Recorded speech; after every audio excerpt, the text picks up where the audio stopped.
Iya, Om Bur, kita masih ngobrol-ngobrol nih di Morning Zone, ya kan? Oke. Kayak tadi kita bahas timnas udah banyak ya. Mm, Cuman kayaknya nggak afdol nih kalau kita nggak ngundang tamu ya kan betul di betul. Morning Zone ini. Ada siapa nih di pagi hari ini? Ada koordinator Save Our Soccer, Bang Akmal Marhali ya. Halo Bang Halo Akmal, Bang. selamat pagi Bang. Wah, ini udah join di grup, di Zoom nih ya. Halo, selamat pagi. Salam sepak bola. Salam sepak bola Bang. Sehat Bang? Alhamdulillah sehat. Alhamdulillah. Bang, ini kita ngobrol-ngobrol ya Bang ya, terkait soal Ya. timnas nih Bang. Menjelang lawan Australia dan Bahrain. Menurut Abang sendiri persiapannya dengan pelatih yang baru dan komposisi tim yang juga baru ya dengan kehadiran oleh Romeni gitu. Kira-kira akan seperti apa Bang nantinya Bang? Ya, yang pasti ekspektasi masyarakat sepak bola Indonesia sangat tinggi ya terhadap Hmm. tim nasional senior kita di babak tiga kualifikasi Piala Dunia. Bahkan merembet sampai ke semua aspek, artinya di kelompok umur pun ekspektasinya sekarang sangat tinggi sekali. Menganggap bahwa tim nasional U20 kita, U17 kita itu punya kemampuan seperti halnya tim nasional senior. Padahal kita lupa bahwa tim nasional senior ini kan programnya program akselerasi, sementara tim nasional Ya. U20 dan U17 adalah program pembinaan. Nah, Ya, ini yang ya. kemudian membuat orang punya ekspektasi tinggi karena kebetulan kita saat ini berada di posisi ketiga klasemen sementara grup C babak ketiga ya. Kita berada di bawah Jepang dan Australia. Kita berada di peringkat 3 dengan poin 6, ada di bawahnya lagi Cina dan Bahrain. Artinya kalau kita lihat opportunity, peluang kita sangat besar di kualifikasi Piala Dunia ini, sehingga kemudian masyarakat juga meminta hal yang sama bahwa kita bisa mewujudkan lolos ke Piala Dunia. Walaupun kalau kita lihat nilai, hampir semua tim nilainya nyaris sama gitu. Sehingga kemudian siapa yang kalah dia akan berada di posisi juru kunci tentunya, kecuali Jepang yang sudah cukup jauh poinnya dibanding tim-tim lain di grup C ini.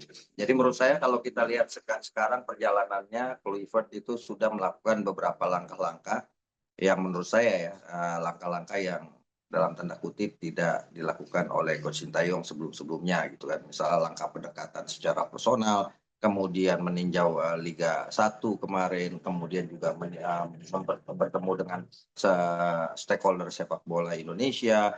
Memang harapannya Kluivert ini bisa melanjutkan apa yang sudah dilakukan oleh Coach Sintayong ya, dengan peluang yang cukup besar saat ini. Namun demikian pastinya ada tugas yang sangat berat dari Kluivert, karena pastinya Kluivert ini akan ada di bawah bayang-bayang Sintayong, karena bagaimanapun Sintayong di Indonesia itu penggemarnya cukup banyak dan pasti akan selalu mengaitkan ini semua dengan apa yang sudah dicapai oleh Sintayong dengan berada di posisi ketiga. Jadi beban sebenarnya ada di Kluivert, apakah dia bisa melanjutkan apa yang sudah dibuat oleh Sintayong, atau kemudian nanti ke depan justru hasilnya tidak seperti harapan. Walaupun misalnya mau pelatihnya Coach Sintayong, mau pelatihnya Kluivert, harapan kita untuk lolos ke Piala Dunia, kalau menurut saya ya secara objektif, kita ini punya opportunity, peluang untuk bikin kejutan ya. Semoga kita bisa bikin kejutan di kualifikasi Piala Dunia ini. Untuk lolos Piala Dunia misalnya, ya kita butuh seperti yang sering saya katakan yang orang ramai, kita butuh hoki juga untuk bisa lolos, karena bagaimanapun lawan-lawan yang dihadapi di grup ini termasuk punya jam terbang tinggi dan berpengalaman di Piala Dunia gitu kan. Ada Australia, Jepang, dan juga Arab Saudi yang notabene adalah langganan mereka lolos ke Piala Dunia. Tugas yang sangat berat tentunya karena kita akan tandang ke Australia. Namun kalau dari sisi materi pemain kan ini kan saya katakan tadi program akselerasi. Materi pemain kita ini berbeda dengan pemain-pemain yang pada umumnya main di Liga 1, karena banyak, ada total sekarang kalau Jairo Redwell masuk sudah 17 pemain keturunan yang direkrut oleh PSSI untuk program akselerasi prestasi tim nasional Indonesia. Kalau dari sisi materi pemain ya kita tidak kalah dari Australia. Jadi sejatinya kita punya peluang untuk bisa bersaing dengan Australia dan bisa setidaknya bermain maksimal bahkan untuk menang ya. Karena kalau Australia yang sekarang kan berbeda dengan Australia eranya Mark Viduka, Eric Cowell ataupun Tim Cahill. Pemain-pemain mereka saat ini kalau dibandingkan dengan pemain-pemain Indonesia, rata-rata pemain-pemain dari Australia saat ini mainnya di level 2 Eropa gitu, di Championship lah kalau di Inggris. Sementara kita banyak pemain-pemain kita yang saat ini main di level 1 Eropa seperti di Eredivisie, kemudian juga di Serie A. Dari sisi materi pemain kita lebih unggul harusnya dari Australia. Berarti coach Bang Akmal, coach Patrick Kluivert kan mengincar 4 poin nih di laga bulan Maret ya. 4 poin itu bisa diambil misal 1 poin dari Australia dan 3 poin dari Bahrain. Nah, kalau menurut dari Bang Akmal sendiri, realistis nggak sih Bang 4 poin itu targetnya? Ya realistis sekali dan cukup cukup objektif ya untuk mengambil, bahkan 6 poin juga sebagai sebuah target ya sah-sah saja gitu. Cuma permasalahannya adalah apakah kemudian ekspektasi kita yang terlalu tinggi ini akan sesuai dengan hasil yang akan didapat di lapangan. Karena kita lihat bahwa Australia akan main di kandang dan Australia ini kebetulan ya kalau menurut analisa saya di awal-awal kualifikasi grup C ini mereka penampilannya tidak seperti yang diharapkan gitu. Seperti Australia yang selama ini punya jam terbang tinggi di Piala Dunia, sehingga kemudian mereka melakukan langkah pergantian pelatih dari Graham Arnold kan, diganti pelatihnya, sehingga kemudian mereka mulai berubah permainannya, dan bisa jadi ini kan istilahnya putaran kedua di babak kualifikasi ini Australia pastinya akan kembali kepada mental mereka sebagai langganan Piala Dunia. Ini yang harus diantisipasi, mereka main di kandang sendiri, kemudian juga pastinya akan dapatkan dukungan penuh dari supporter mereka, dan pastinya mentalitas mereka sebagai langganan Piala Dunia akan dipertaruhkan. Jadi menurut saya kita punya peluang untuk bikin kejutan, tapi kalau kemudian seandainya misalnya kita buruknya kalah dari Australia, sejatinya ya tadi itu kita hanya baru sebatas punya potensi bikin kejutan dengan program akselerasi ini.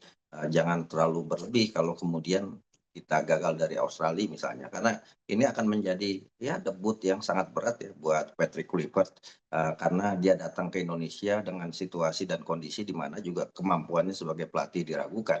Jadi kalau kemudian nantinya saya katakan akan selalu ada di bayang-bayang Sintayong, kalau Kluivert berhasil ya ini bagian dari apa yang sudah dikerjakan Sintayong. Kalau kemudian Kluivert gagal, pasti orang akan kemudian ramai membicarakan bahwa salah PSSI sendiri kenapa pecat Sintayong. Nah ini yang akan menjadi bumbu-bumbu perjalanan tim nasional kita di 2 kualifikasi Piala Dunia nanti di bulan puasa 20 dan Maret 25 ya. Kemudian 25 Maret lawan Bahrain. Oke, kan memang dari segi pengalaman sebagai pelatih Kluivert agak kurang lah ya Bang ya, ketimbang Sintayong jauh lah. Nah, tapi kan di balik atau di belakangnya Kluivert ini ada Alex Pastoor yang sudah berpengalaman bawa 3 klub Eredivisie ya, promosi, terus juga ada Danny Lanzat yang pernah jadi asisten pelatih di beberapa klub Eropa ya, di salah satu bahkan sampai di Arab Saudi juga.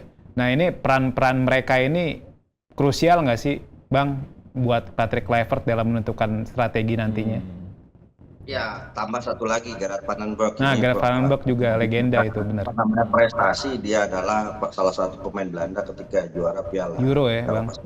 48 kan. Iya, betul. Artinya sebenarnya kalau saya lihat dari apa yang dilakukan oleh PSSI saat ini, Kluivert ini diambil sebagai manajer sebenarnya. Manajer dari tim nasional Indonesia, berada di garda terdepan untuk memimpin tim nasional Indonesia saat ini untuk mewujudkan harapan setidaknya bisa lolos ke Piala Dunia 2026, baik itu jalur direct or indirect. Indirect berarti kita masuk peringkat 3-4 untuk ikut babak keempat, babak playoff berikutnya. Kalau orang kemudian meragukan kurikulum vitae-nya Patrick Kluivert, saya pikir ya wajar, karena orang pasti bertindak sebagai kepala SDM di sebuah perusahaan kan, pasti yang dilihat pertama adalah kurikulum vitae-nya. Tapi sekali lagi saya selalu bilang bahwa setiap orang punya hoki masing-masing gitu kan. Tidak kemudian orang yang punya kurikulum vitae-nya bagus akan bagus juga melatih di sebuah tim. Sebagai contoh, misalnya Frank Rijkaard waktu itu sangat luar biasa bersama Barcelona. dan catatan prestasinya juga cukup bagus. Tapi ketika nangani Arab Saudi tidak bisa apa-apa juga gitu kan. Termasuk pemain Cini gitu kan. Bagus kurikulum kitanya baik di level klub maupun tim nasional, tapi menangani Arab Saudi juga tidak bisa apa-apa. Atau yang paling dekat Erik ten Hag di Manchester United gitu kan, kurikulum bagus di Ajax Amsterdam. Ya, tapi kemudian tidak bisa apa-apa juga di Manchester United. Dan terakhir ya Amorim di Manchester United itu kan hancur lebur deh. Iya, Iya, itu luar biasa di Sporting Lisbon. Sekarang peringkatnya hampir sama dengan PSIS Semarang. 15 ya. Iya. Nyaris degradasi tuh, Bang. Ya artinya Bakmal. apa? Setiap orang pasti punya keberuntungan masing-masing. Ya bisa jadi Kluivert tidak berhasil di Curacao, tidak berhasil di beberapa klub yang pernah ditangani. Mungkin belum waktunya dia berhasil. Bisa jadi dia akan berhasil di Indonesia, siapa tahu. Amin. Apalagi dia didukung oleh asisten pelatih yang saya pikir cukup mumpuni ya. Saya menggambarkan seperti ini. Misalnya Alex Pastur itu akan berperan khusus untuk menangani taktik dan strategi ya. Strategi dalam kaitannya melawan tim-tim yang akan dihadapi. Alex Pastur akan ada di garda terdepan untuk mengatur bagaimana tim ini bisa melawan tim-tim yang akan dihadapi ke depan. Misalnya melawan Australia, apa strategi yang akan dipakai, lawan Bahrain apa strategi yang akan dipakai, pemain-pemain model apa yang sesuai dengan standar nasionalnya Patrick Kluivert sehingga kemudian bisa menjalankan strategi yang diinginkan. Itu akan menjadi peran Alex Pastur. Kemudian Daniel Lazard saya pikir akan lebih banyak berperan sebagai Menkominfo gitu kan, juru bicara lah, juru bicara dan pendekatan dengan pemain-pemain keturunan juga, dengan juga pemain-pemain yang ada di Indonesia untuk bisa berkomunikasi, termasuk mengenal karakter pemain satu persatu, diantaranya ya termasuk sisi psikologi pemain agar bisa berkomunikasi dengan baik satu sama lain. Sementara peran Gerard van den Berg kan kita tahu dia akan menjadi istilahnya Menteri Perhubungan di internasionalnya era Kluivert ini. Kenapa saya katakan Menteri Perhubungan? Karena dia akan menjadi jembatan untuk melihat sebagai talent scout, untuk melihat pemain-pemain muda timnas U20, timnas U17 untuk kemudian dikatrol, dinaikkan untuk main di tim nasional senior. Karena ke depan memang Gerard van den Berg akan ditugaskan untuk menangani timnas U23 dalam kaitannya tampil di kualifikasi Piala Asia dan U23. Jadi sebenarnya menterinya sudah lengkap gitu kan, tinggal bagaimana kemudian kabinet ini bisa berjalan sesuai dengan harapan. Dan saya pikir PSSI juga sudah memberikan semua yang diinginkan oleh Patrick Kluivert dan juga kabinetnya. Yang pasti ini akan bekerja kolektif kolegial ya, tidak kemudian menonjolkan hanya Patrick Kluivert sebagai seorang pelatih, tapi memang Patrick Kluivert ditaruh di sini untuk setidaknya dalam tanda kutip ya, bahasa saya adalah menjaga situasi di ruang ganti agar tetap kondusif gitu. Saya kan selalu bercanda Patrick Stephen Kluivert ini ya, PSK pastikan semua kondusif sehingga kemudian target-target yang dicapai, yang diinginkan bisa tercapai. Tapi kalau dilihat ini pemain kita komposisinya katanya ada juga ya mau masuk lagi satu pemain naturalisasi ya, Jairo Ridwell ini sempat juga dibahas kemarin sama Daniel Lanzat nih, ya kan, bahwa sebenarnya pasukan atau tim kepelatihan sebenarnya minat banget ini sama dia gitu. Cuman kok sampai sekarang belum ada kabar nih soal naturalisasinya. Ini gimana ya, Bang? Ya, kalau saya misalnya melihat Jairo Ridwell awal-awal memang agak sulit ya untuk dalam proses penaturalisasiannya dia menjadi warga negara Indonesia. Yang pertama agak sulit karena menurut data yang saya punya gitu kan, bahwa Jairo Ridwell ini sudah pernah main juga di tim nasional senior kan gitu di Belanda gitu. Waktu itu kalau nggak salah uji coba tahun 2015 kalau 2015 atau tahun berapa gitu kan, dia sudah debut bersama tim nasional senior Belanda gitu. Tapi memang jam terbangnya masih 2 atau 3 pertandingan bersama tim nasional Belanda, uji coba melawan Turki kalau tidak salah gitu kan.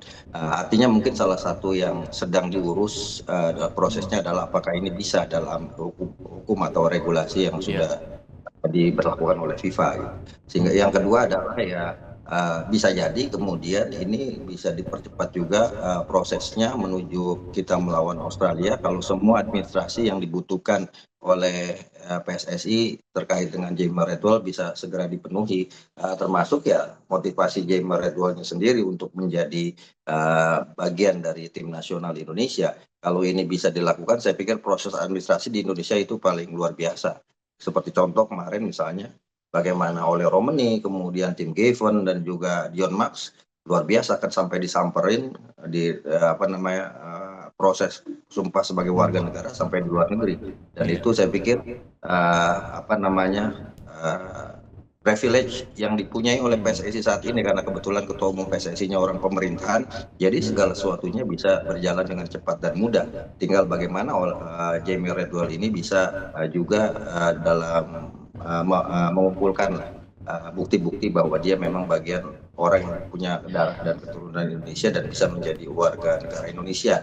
Kalau bercanda saya ya dia kumpulkan surat SKCK dulu, kemudian kepolisian kemudian surat keterangan RT RW dan kelurahan, kemudian administrasi bisa selesai. Mungkin proses ini yang masih terus dilakukan sehingga terkesan lamban. Tapi kalau biasanya kodenya kan kalau sudah salaman sama ketua umum PSSI sudah bakalan jadi itu kan. Nah ini yang ditunggu-tunggu masalahnya Jamer Redwall ini belum salaman gitu kan.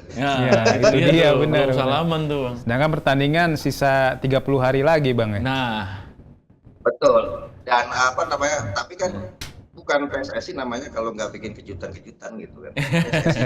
bisa aja last minute kejutannya ya Bang. Ya last minute dilakukan. Tapi kalau kemudian bisa masuk misalnya mungkin ya puzzle-nya tim nasional senior kita semakin lengkap ya. Kita punya sisi yang masih kurang di lini depan, ada oleh Romani, kemudian juga di lini gelandang bertahan. Memang kita punya Ivar Jenner, punya Nathan Choaon, tapi secara jam terbang dan pengalaman mungkin akan kalah dengan Jamer Redwall yang lebih matang dan lebih usianya lebih tinggi, lebih tua dibanding dua pemain yang ada saat ini, Ivar Jenner dan juga Nathan Choaon. Ditambah lagi nanti kita lawan Australia kan juga kita tidak bisa diperkuat oleh dua pemain dari tim nasional kita ya. Ini Justin Hapner dan juga Mangun, ini problem tersendiri. Dan yang menarik yang saya tunggu adalah apakah Patrick Kluivert ini akan memanggil pemain-pemain yang dalam tanda kutip ya, yang waktu eranya Concentrayo di blacklist gitu kan, seperti Elkan Bagot, Satrio Ramdhani, Maklok gitu kan, atau Ezra Walian atau yang lainnya yang ada di kita tunggu juga nih Bang ya. Nah ini yang sangat menarik, apakah kemudian kita prinsipnya Kluivert itu ayo kita mulai dari nol lagi ya seperti yang di SPBU gitu kan waktu lebaran iklan. Jadi semua punya kesempatan yang sama untuk masuk tim nasional gitu. Oke Bang. Ini insight-nya luar biasa banget ini pagi-pagi nih. Terima kasih Bang Akmal ya atas waktunya ya Bang. Nanti kita ngobrol-ngobrol lagi ya Bang. Siap, tapi yang penting buat saya adalah kita move on ke depan. Siapapun pelatihnya saat ini kita berikan dukungan kepada tim nasional kita untuk mewujudkan target-target yang diinginkan ya. Harus kita dukung 100% Bang. Ya. Tapi mendukung kan bukan berarti nggak boleh mengkritisi ya. Itu dia. Betul Bang. Karena kritik itu adalah separuh dari kesuksesan, separuhnya lagi kerja keras harus dilakukan oleh pemain, pelatih dan sebagainya. Jadi simpulan saya pakai koyok sampai amnesia, ayo dukung Indonesia. Mantap. Siap. Bang Akmal, thank you banget Bang ya. Selamat pagi Bang, sehat-sehat terus Bang. Iya Bang. Wah luar biasa tuh ya insight-nya ya. Makanya kita dapat masukan yang banyak. Boleh mengkritisi kita. Karena mengkritisi itu bagian dari kesuksesan dan proses untuk membangun timnas untuk lebih baik lagi. Betul. Setuju. Oke Zoners, demikian Morning Zone pagi ini. Kita ketemu lagi besok ya di jam yang sama, jam 8 sampai jam 9. Selamat pagi, Assalamualaikum warahmatullahi wabarakatuh.